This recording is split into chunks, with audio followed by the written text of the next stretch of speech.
Bagaimana kita tahu kalau kita itu khusyuk? Satu, ketika kita lagi sholat, kita ingat Allah aja, nggak ingat yang lain.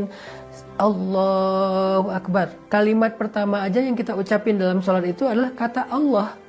Berarti saya lagi menghadap Allah nih, bukan lagi menghadap mertua, menghadap pasangan, menghadap bos, menghadap investor, menghadap guru, menghadap siapapun.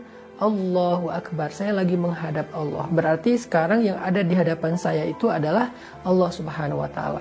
Jadi kalau kita pengen tahu kita khusyuk apa enggak, coba kita rasakan kita lagi ingat Allah atau lagi ingat yang lain dalam sholat. Lagi ingat Allah atau lagi ingat kerjaan.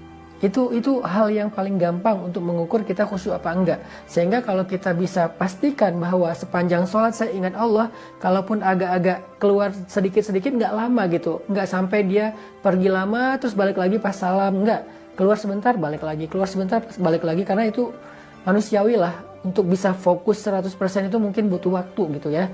Tapi seenggaknya kita sadar kalau kita itu lagi ingat Allah menghadap, Allah menghadirkan kesadaran kita bahwa kita tuh sedang di hadapan Allah dan Allah menyaksikan ibadah kita.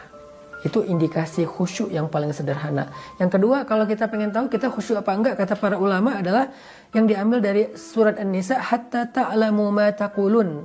Kita ngerti apa yang kita ucapkan. Kita lagi baca doa iftitah, kita ngerti. Kita lagi baca Al-Fatihah, kita ngerti. Karena ada orang yang ketika dia sholat, udah sampai di ayat Al-Ikhlas, dia lupa, tadi saya baca Al-Fatihah nggak ya? Berarti dia nggak khusyuk. Karena dia nggak sadar apa yang sedang dia ucapkan. Sehingga orang yang khusyuk itu, ya'lamu ma yaqul. Dia ngerti apa yang dia ucapkan. Allahu Akbar kabira dan seterusnya, Alhamdulillah dan seterusnya, Qul huwallahu ahad dan seterusnya. Apalagi kalau dia baca ayat-ayat yang panjang, dia sadar apa yang dia sedang ucapkan, dia ngerti. Kalau bisa dia faham terjemahan dari teks, zikir, lafaz, ayat yang dia baca di dalam sholat. Dan yang ketiga, indikasi seseorang khusyuk itu adalah ketika dia sholat, dia bisa merasakan penghambaan diri dia kepada Allah. Dia merasa dia rendah, dia merasa hina, dia merasa fakir, dia merasa butuh kepada Allah. Antumul fuqara'u ilallah, kalian itu fakir, kalian itu sangat butuh Allah.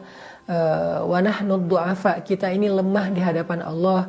Apalagi kita ini hina di hadapan Allah, kita ini banyak aib di hadapan Allah. Saya lagi menghadap Allah, Tuhan saya, dan saya adalah hamba. Hamba itu tunduk merendahkan dirinya di hadapan Tuhannya. Dan itulah ciri orang yang khusyuk. Dukung dakwah ini dengan like, komen, share.